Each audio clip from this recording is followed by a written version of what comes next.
I have always looked at the Jesuit philosophy of education as being a philosophy that's fundamentally rooted in the idea of human potential. It's really that concept that you're constantly striving to be more, to become more, to achieve, and not just for oneself, but also for the good of your community, the good of the people around you.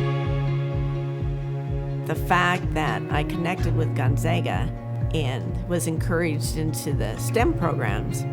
You know, I've lived in 7 different countries. I've had jobs, research and development, to manufacturing, to marketing, to sales. I wouldn't have been able to do that without this background, so I'm very grateful. We are more than just our achievements. We are more than what we produce, not just doing science for science sake, but because it has a greater purpose. It's serving a higher purpose.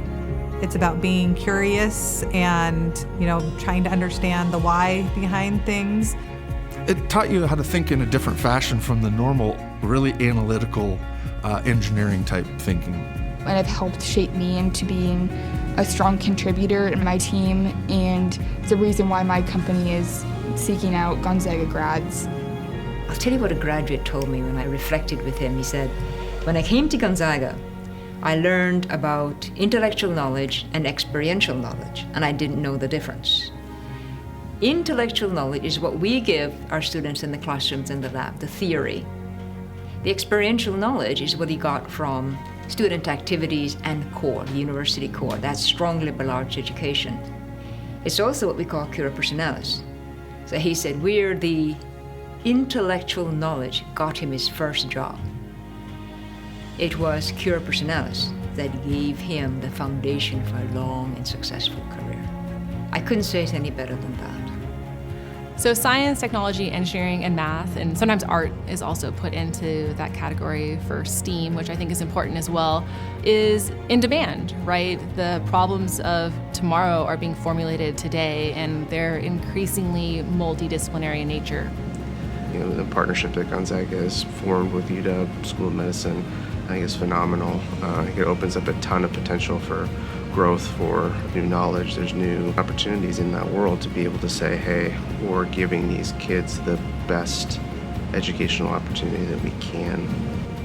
It was a pretty small program when I was here 20 years ago, and it's just incredible to see the growth and vitality of the program and the interest in it.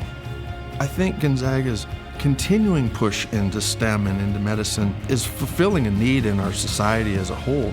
But Gonzaga is putting out different kinds of medical professionals and STEM people that can think broader, think through a bigger lens, and ultimately, I think, have a bigger impact on society going forward.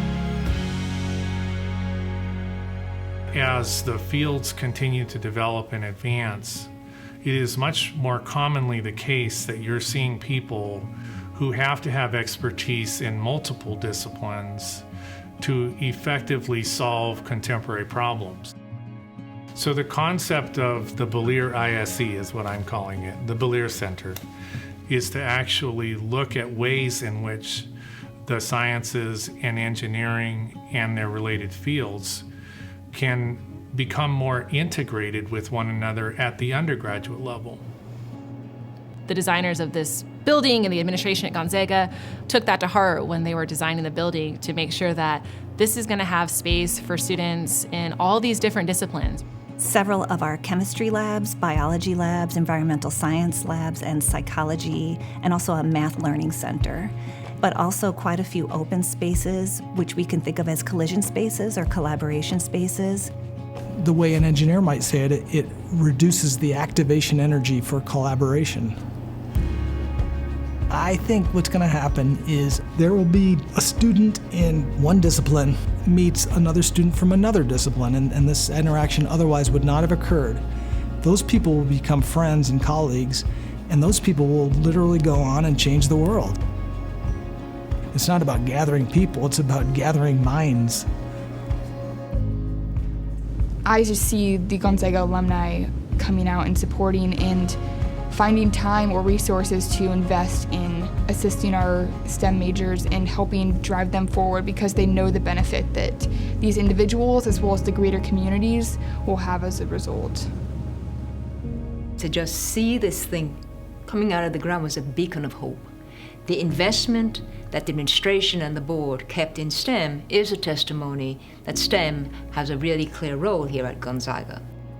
Wouldn't it be a wonderful world if people based decisions on data and scientific facts and that there was a high level of integrity and professionalism? I think that foundation of putting a stake in the ground of what's right and wrong has served me very well.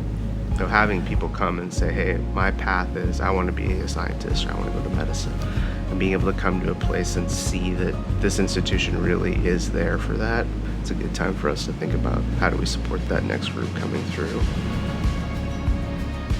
Look back on your life and look at the things that have been meaningful to you, and then try to facilitate those opportunities for others. That's generally going to yield a positive outcome. So I can't tell you what's going to happen if you don't support, but I will tell you good things will happen if you do support Gonzaga. We're trying to fix problems, and there's a lot of problems to work on, and yeah, the sky's the limit. A national stage, a worldwide stage. It's, a really exciting place to be right now. There's a lot of really important things that are happening and important work that needs to get done. And I'm really, really grateful for all those who have invested in making it possible. Look at this space. We did this together.